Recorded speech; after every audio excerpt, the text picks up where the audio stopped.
Hello and welcome to our live coverage of AFCON 2023 prediction segment. My name is Philip and I have with me Roland. Roland, good morning and how are you? Yeah, good Or rather, afternoon, good Philip. afternoon. Good afternoon. How are Yeah, you? yeah, good afternoon, Philip. I'm very well. How is the weather over there? The weather is good and we just trying to move forward. You know, in England, the weather just changes once instantly. Sometimes you just see you have it cold, you have it windy, and you have it sunny sometimes. But I think most averagely it's always cold. So well, we're expected to have this kind of weather at this time of the year. Okay, we will be looking at Group B, where you have the likes of Egypt, Ghana, and Cape Verde and Mozambique. Uh, Egypt has won the tournament seven times. I think they won it three times in a row from 2000 to 2006, if I'm not mistaken. And Ghana has won the tournament four times. I think they are the third most successful team after Egypt and Cameroon in this competition. And these two sides, Egypt and Ghana, parade a whole lot of arrays of stars coming into this tournament. We have the likes of Mo Salah that plays for Egypt. I think he scored the brace against Newcastle 2 days ago. You have Mohamed Kudus from the other side, and we have other players that have been plying their trade um, in different leagues for the Ghanaians, from Italy to Belgium and to far Russia. I also think that traditionally the Egyptians are very dangerous because the majority of the players play at home, and we will see what these two teams will bring onto the team. Not to forget the likes of Cape Verde and Mozambique. These two teams also have their own very good day. They can cause upset to this big side, big side in the group. Talking about Egypt and Ghana. So we'll be looking at how these teams will fare in this group and how far they will go in this tournament. And that is why I have Roland with me as my co-host for this group. And we will see what we will look at in this group B. Last time we looked at group A, now we want to look at group B. Roland, what do you think about the group entirely that's been made up of these four teams I mentioned? Two of the teams have won it many times, and the remaining two have been struggling to qualify before the round of 16 or to the quarterfinals. What's your take first of all about the group? Well, if you look at Group B, can you hear me? I can hear you. Go Can you ahead. hear me?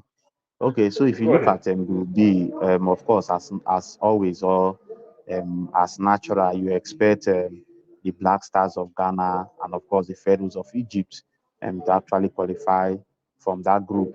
You know, you also have room for a best third place team.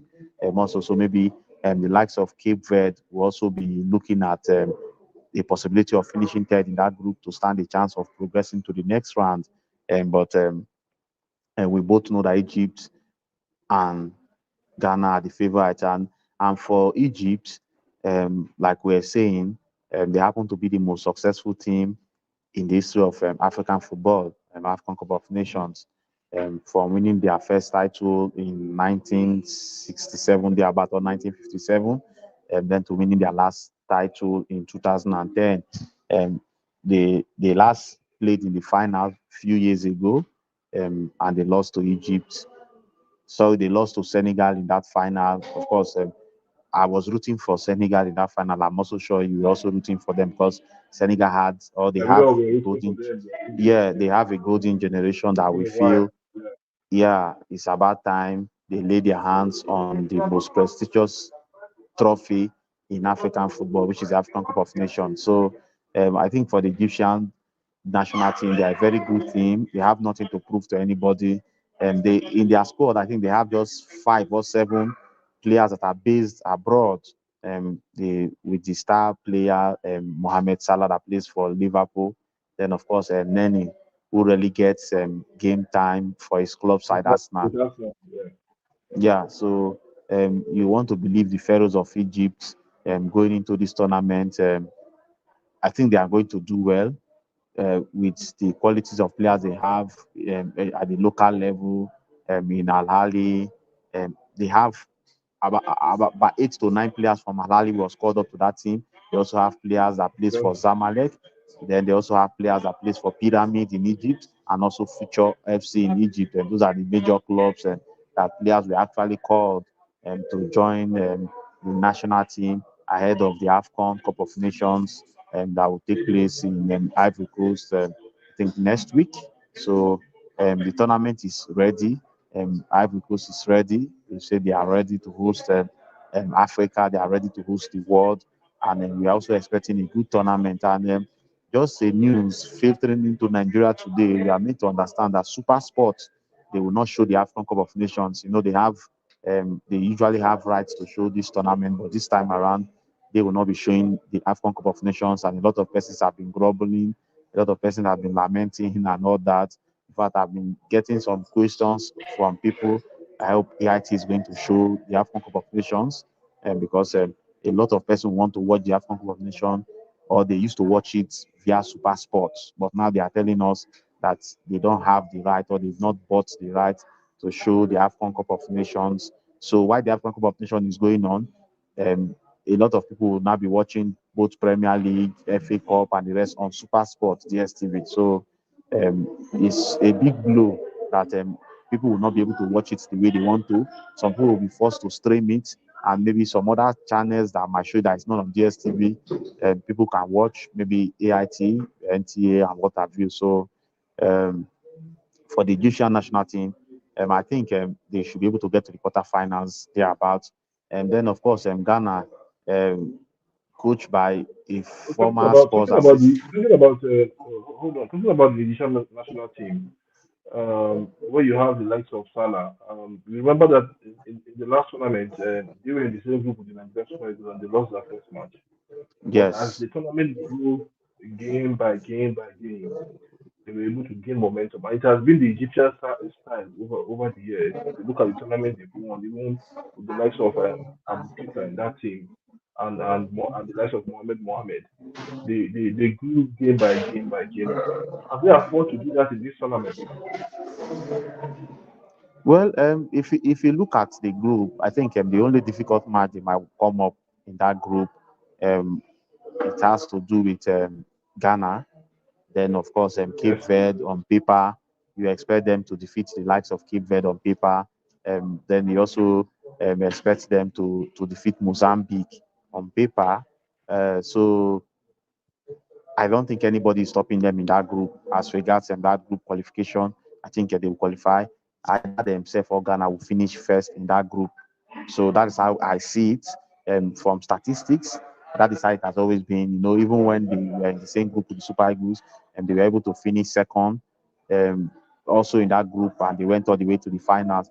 I think when they won the Nations Cup the last time in 2010, also, they were able to win their group. 2010, they won their group. The likes of Abotrika was in that team. Shadri, you have a lot of players in that team. That we are able to that went ahead to win the AFCON Cup of Nations. And they are the most successful team regarding African football. Also, when it has to do with club side football, that's the CAF Champions League, and you have Egyptian team dominating, not forgetting the Al Ahly, and that are the record holders of CAF Champions League. Al Ahly, they've been playing also in FIFA World Club almost on a regular basis by virtue of them winning the CAF Champions League. So um, I'm sure the players they have in that team, they have what it takes, all it takes. They are a well drilled team, a well coached team. Um, I think they also stand a chance to actually go far in this tournament, but I don't see them winning this tournament. I think a team from West Africa is going to win this AFCON Cup of Nations. Oh, you think so? Yeah, I think a team from West Africa. On the first day we did, I said Nigeria. So of course, Super Eagles of Nigeria is in West Africa. You have Cote d'Ivoire; they are also in West Africa. You have Senegal; they're also in West Africa. They are the power. Those are the powerhouses of West African football, WAFU. So I think those teams, and of course Ghana also they are part of West Africa. But I'm not saying Ghana will win the AFCON Cup of Nations, but I think the Ghanaian national team with the likes of Mohamed Kudus in that team, Let, Chris let's Hutton let's is look at there. let's look at 2 days ago. I think the Ghanaians were probably one of the last people that are coming out with their list They for this released their list. tournament. Yeah, so which is on Sunday by their manager, former Huddersfield manager. What's That's his name? Chris Hutton. Chris Hilton. Chris If Hutton. you look at Yeah. if you look at the defenders, they have the usual suspects in that defender: Gideon Mensah, Hamad Abdul Fattah, and Amati that plays for Leicester City, Nicolas Okoko, Alexandra G, G2 and Mohamed Salisu. Something plays for Southampton, Wesley Schneider, and Dennis Odion. And finally, on that defense, you have aligned with shooting. So if you look at the defense, um, you see, when I compare what they have with what the Super Eagles have, I think for them their defense is much more balanced compared to the Super Eagles. And even when you look at the caliber of players, these are real defenders that they have there. Salisu plays left back, Daniel Amate plays right back, so you know where they are doing things in the Mensah belongs in the defense. It's much more straightforward. Your Mensah plays the central defense, and you can either have the pairing of him or him and Wesley Sneijder in that defense. So if you look at the defense, I did the usual suspects. Do you think that Christian really did justice to it? Well, I think them going forward they have better players, just like the Super Eagles, and of course Salisu is playing in the Championship, which also is a very competitive football in England. So that group for them, I think they have the players to actually progress and give up the fight. But when you look at their last matches, okay, in fact, their last match they Yeah, played against Comoros, they lost that game by 1 goal to nil. And before then, they came up exactly. against United States of America and they lost by 4 goals to nil. In fact, they've been conceding a lot of goals in their last few matches. But you could say them those matches are friendly. But even when they played World Cup qualifiers or AFCON Cup of qualifiers, they tend to concede a lot of cheap goal. Those days that they used to have the likes of John Painsil, good Yeah, players for them, the 2006 AFCON, and also I think when they qualified for the FIFA World Cup for the first time ever.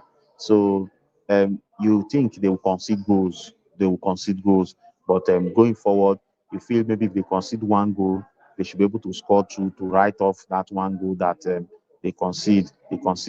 But you have to lock up shop. You don't always think that okay, because you know how to score goals, then you'll be conceding. There comes a time, or a time will come, or we've seen it in time past, where a lesser team will score 1 goal and they will defend for the entire 90 minutes. And you'll be asking, why has the better team not scored? Why has the better team they've not scored because the other guys are protecting their defense, they are protecting their goalkeeper and all that. But of course, Ghana they will have their first match of the AFCON against Cape Verde. That one will be exactly. played on the 14th of January. Then, of course, their second match in that group will be against the Pharaohs of Egypt, while the last match will be against Mozambique. So it's possible, or if the first match against Cape Verde, if they lose that match, then of course they will be in deep problem because they know the second match is against the Pharaohs of Egypt. So it's very important for Chris Hughton and his men to get their first 3 points in their first match that they'll be up against Cape Verde, which is not going to be an easy team to beat. But you want to believe in the likes of Iñaki Williams He's playing for the Ghana national team. Yes, Why I his think younger brother younger Nico brother is playing Williams for is playing for Spanish national team. So I think their yeah, parents will be very proud of them and all that. So um, they both play for Athletic Club or Athletic Bilbao, as you want to call them, or in the Spanish and top division. And Athletic Club is doing very well this season. So you can say both Williams are doing well for their club this time around. But sometimes club form doesn't translate to national team because, of course, this is a different terrain, this is a different weather, this is a different environment. You're playing with different players. Most times you tend to have maybe world class players in your club side. When you come to national team, you don't have them. But we can say for the bigger countries or the best footballing playing countries, the likes of Argentina, France, Spain, they have good players or better players in their national team. So where you have that understanding, where there is room for you to show your quality and all that. So I think Ghana, they are okay. West Africa like us. I feel they will qualify I from want us that group. okay. I want us to look at the defense. I was looking at the defense. I mean the midfield. Sorry. And in the midfield, you was discovered that they have more players in the midfield than what they have in the attack. I think the attacking front, they just have three players. They have the likes of Yaki Williams and Anton Semedo. You know Anton Semedo that plays for Fulham. This either Fulham or I think it should be no, no, not Fulham. He plays for Bournemouth. Then Jonathan Suway. You see, they only have three players up front. But in the midfield, you see that midfield is packed full of. I don't know why people shoot on midfield like that, but midfield is packed with a whole lot of players. You have the Ayu brothers, Nafi Ayu and you have Mohamed Kudus who plays for I think it's the biggest Ghana striker no matter any team that anybody plays for. You have Lamptey. Lamptey plays. I think Lamptey plays for Brighton. They have a whole lot of players in that midfield that can cause a whole lot of damage to any team in the world. Even with the absence of their captain and their talisman, Thomas Thomas Partey. Partey. Yeah. Yes.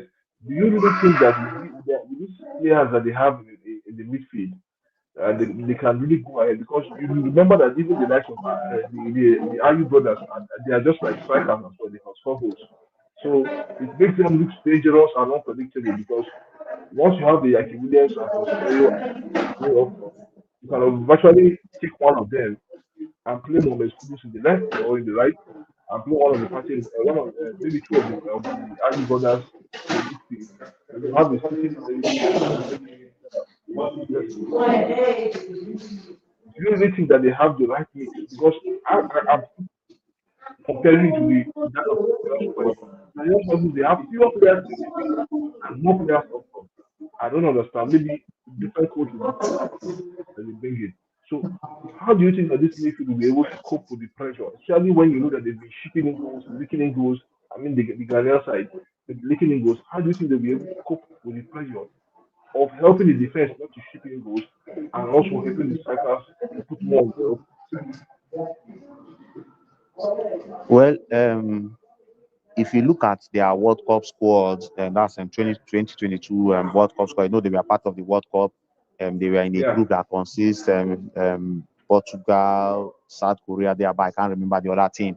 And they in their first match against Portugal, I guess they scored them 2 goals, or there, but even though they ended up losing that match, they have a notable absentee from that midfield or from that team, and that's Thomas Partey, Tariq Lamptey. Of course, he plays in the English Premier League. He's not also there. Then you have Baba Rahman, who also went to the World Cup. Then also a certain player, Suleimana.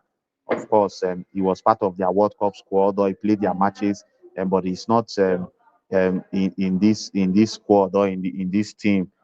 Some players did not make the cut, but those players that I mentioned, I think injury was the major factor that they were not or they are not part of this current squad for the 2023, 2024 AFCON Cup of Nations in Cote d'Ivoire. So, but with the little players, or with the likes of Schneider, the likes of Mensah in that midfield, you also have a certain Nicolas Opoku. I think yeah, a lot of us have seen him in the Nations Cup before, and also the World Cup tournament. So, you want to believe those players will be able to give their all, or those players has what it takes to actually play for the Ghana national team at the highest level. But of course, they are going to miss key players in that team. But when most times when key players are not there, you expect other players to step up because it's about stepping up. If at the end of the day the Ghana national team goes ahead to win the AFCON Cup of Nations, all those players that are part of it will get the glory. And you tend to see Yeah, that when they say best midfielder, best defender, or best goalkeeper, you tend to see that most times the team that wins tournaments, they tend to produce those players. Most times, player of the tournament, best attacker, best midfielder, best defender, best goalkeeper, or golden glove, as you want to call it. So I think the Ghana national team they are poised and they are ready for the AFCON Cup of Nations. It's going to be tough for them because they are missing a vastly experienced and a very wonderful player in Thomas Partey, who is not going to be there, and also Baba Rahman, who has been very influential for them. He's not also going to be part of that team due to injury. Then you also have Sulemana that will be missing. So the Ghana national team, I must say they are ready. Chris Hughton has his work cut out as regards this AFCON Cup of Nations. Mhm. Okay, let's move on to the two other teams in the group. Cape Verde. We'll use the last 8 minutes to talk about these two teams, Cape Verde and Mozambique, who has a chance to qualify as the best loser in that group. Let's talk about these two teams. Well, I think if you look at them, both teams like they have should I say kind of Portuguese flair or Portuguese history in football. Cape Verde, I think they actually qualified for their first African Cup of Nations in 2013 or 20 or earlier than that. I can't remember the exact date now, but they've been consistent since they went to their first tournament, and they've been qualifying from one tournament or the other till date. They also have some interesting players in that team. In fact, if you look at the history of coaches that have managed that team, if they've had like 10 coaches, six of them are Portuguese. They've Exactly. had Yeah. of Agnes in time past. Joa the Deuce has also coached them. Oscar is starting Carlos. Currently a Cape Verdean is actually coaching them. He got his job, and that's Buptista. He has been coaching that national team since 2020 during the COVID era. So I think they also have some players that are vastly capped, while some are inexperienced in African football. So it's going to be tough for them. Some of their players are based in the Portuguese Secunda, that's the Portuguese second division league. You also have their players also playing for Cyprus and all that. So it's going to be interesting for them. On average, I think they have You have one player from they have is it Cape Verde? Is it Cape Verde or Mozambique? Okay, it's Mozambique. I think it's actually Mozambique. Okay, it's Mozambique that have Ronaldo. I think Ronaldo plays in the Premier League. I know in the Premier League for Wolves. I don't know. I think either for Wolves or I think either in the Premier League. Was he on loan from the Premier League or I think I will find out about that. So because because we all know that the Portuguese have this way of style of play. The likes of the Canadians also bringing that style of play into the African football. Do you think that will help them get that spot ahead of the Mozambique, or do you think that the Mozambican side that also have we saw their performance in the last Nations Cup they were even regardless that they left they didn't do well in the nation they didn't do really do well but they left a trail of that when we come back to the next Nations Cup will really do well, will do fantastically well, and will challenge the big boys. Do you think that Mozambique will replicate their performance in the last Nations Cup in Equatorial Guinea, uh, in Cote d'Ivoire this time around?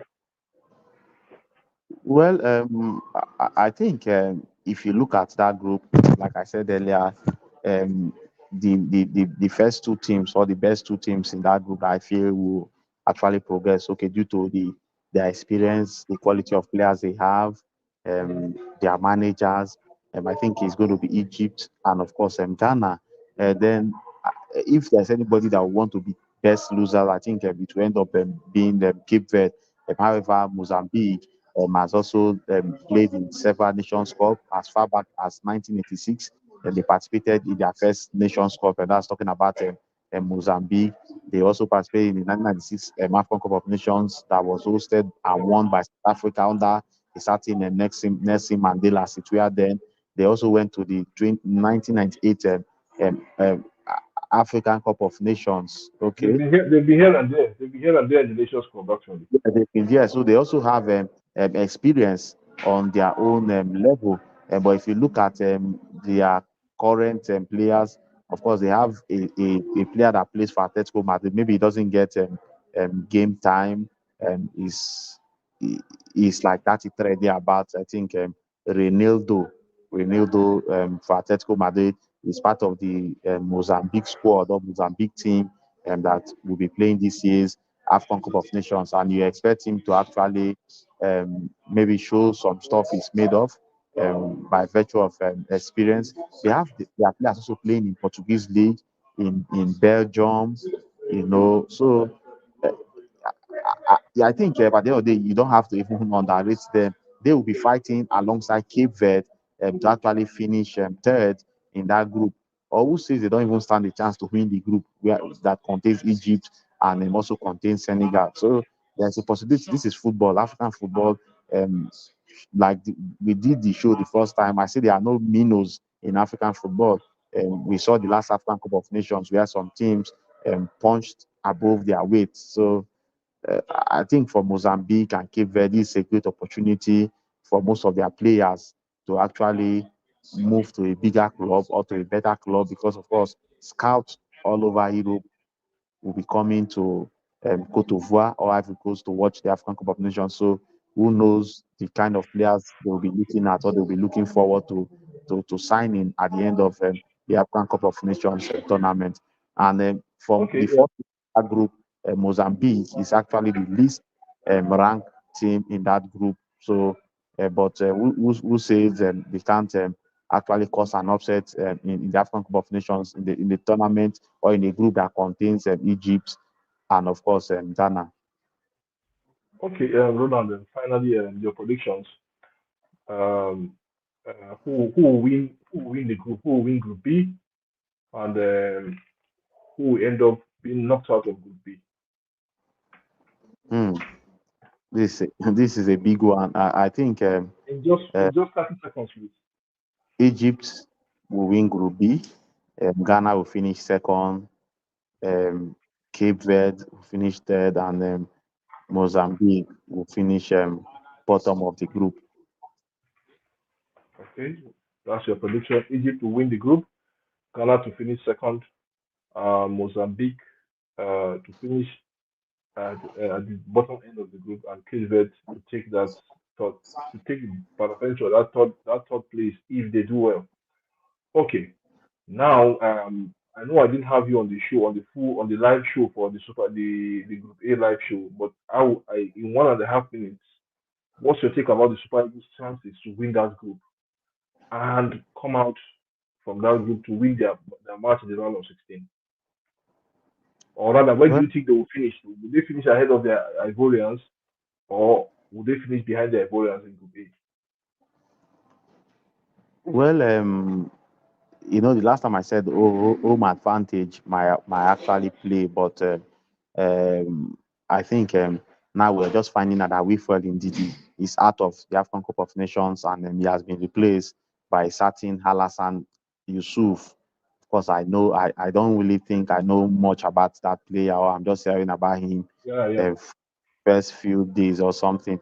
And so, but when you look at the players are in camp already, the likes of that's the captain, if he's going to start Ahmed Musa, Kenneth Omuru, Victor Boniface, Onyedika that plays for Brentford, Osai Bright, Bruno Yemachi, Aruna Lukman, Kevin Bassi, Olaina, Victor Iwobi. Just few days ago, they defeated Arsenal in English Premier League. He was instrumental himself alongside his teammate. That's talking about Bassi and Awazim. We have 17 players in camp already. So For the Super Eagles of Nigeria, uh, just like even John is also aware, everyone knows that I'm very critical or I'm not a fan of Yeah, Jose we are all Peseiro. critical, not just you. We are all critical about the coach. We are So, critical about the structure of the uh, team. We are so sure we I are don't, critical about the structure of Nigerian football entirely. We are all because critical. the So last we can put friend, aside the critics we have now and focus on the future, and let's see what we can achieve in this tournament before we'll know the next step of where we are going to. I just think that this tournament is very, very key to some players like the likes of Victor Osimhen, Victor Boniface. These guys are firing from all cylinders. I just think that this tournament is key for them. But when I look at the Nigerian midfield, I look at the goalkeeping department. I just see that there are some loopholes in that team, especially the goalkeeping department and the midfield. The midfield is just too narrow. Like I told John, the midfield is so narrow that we have to be very, very careful. Remember what happened to us at the last Nations Cup? We won three yeah, out of three in the group, and we went up. We went out by a lone goal from the Tunisians. We need to be very, very careful this time around the if we team want to that go was far. that hit by COVID, and Exactly, we ended and up losing that. we were able to break the team down. We were able to Yeah, break the team. well, well, like you said, most persons, the defense, the midfield, and of course the goalkeeping position. Um, Nigerians are critical about Victor Zoro being the number one because we've seen a lot of blunders. He's not even in Yeah, it's form. even Ezo himself is not even the number. He's not even the number one in his club side. Yeah, He's not so I the do number one I can bring in his it, club side. it just like for instance, Three Lions, that's England now taking it on Ramsdale that this season he has barely played for Arsenal to now make England number one. When you have other goalkeepers like Pickford and the rest of them playing on a daily basis or on a regular for their club side in the English Premier League. So uh, I think we have our work cut out defensively and also on that goalkeeping position. But these guys could just surprise us. They could deliver um, because they know the weight of Nigeria, or the weight of 200 million people are on them, and the only thing they can do to make us happy, or because of the way things are currently going, the only thing they can do is to do well in the African Cup of Nations. For me, my own definition of doing well is to win the African Cup of Nations, because a lot of persons have said they've given the coach a target to finish, or NFF has given him a target to finish semi-finals, which is a daunting task, which is a difficult one. But I think the Super Eagles might just make us proud if players are fit, if they are fit, because there also talks about Kelechi Iheanacho not being fully fit. If he's not fully fit, then of course Leicester City might tell him that, oh boy, come back to here and maybe train or take treatment or whatever. Then who knows what will happen. But for us to win this African Cup of Nations or to do well, we need our best players to be at the best of form or at the best of shape. You must give in your this African football. You must. If you want to do strong body, they sabi do and yeah. If you want to do skill, there are a lot of teams also that knows this skillful football. If you want to do fast-paced football, beautiful football, tiki taka, buru buru, whichever way you want to do. There are a lot of teams that can do it here, but we need our players to be committed, to be passionate about the Super Eagles call, to be passionate about Nigeria. Then who knows? Because the last time we won this tournament is 2013. So 2013 to now is almost 11 10 years. years. So I 11 think years.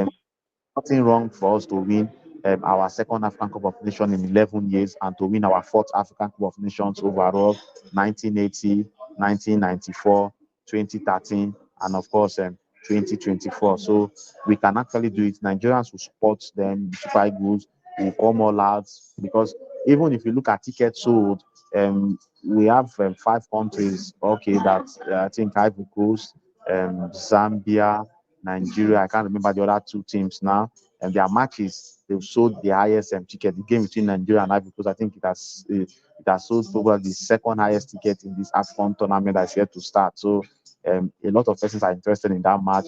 A lot of persons want to see what will happen at the end of the day. Okay, so thank you so much, Roland. for that in-depth analysis on Group B and a little bit of bonus bonus section for the Super Eagles as well. Yeah, Um, okay, to our viewers, would like to subscribe to our channel and always hit the notification button. Whenever we come live, we'll be live tomorrow once more, and I'll still have Roland on the show. I'll have it very, very early in the morning so that we'll look at Group B and we'll look at Group C and subsequently we'll look at other groups. Well, by Saturday, we'll have John on the show on Saturday, but tomorrow we'll have Roland again to look at Group C and let's see where we are. Let's see how to balance the scale going forward. Thank you so much, Roland, and thanks for being on the show. yeah. Thanks for having me. Of course, and the African Cup of Nations is the biggest football tournament in our continent. We'll celebrate it and we'll be part of it and we'll make history together as the African Cup of Nations kicks off in Cote d'Ivoire, or you can call it Ivory Coast. I look forward to being on the show tomorrow. Thank you so much. Yeah. Thank you.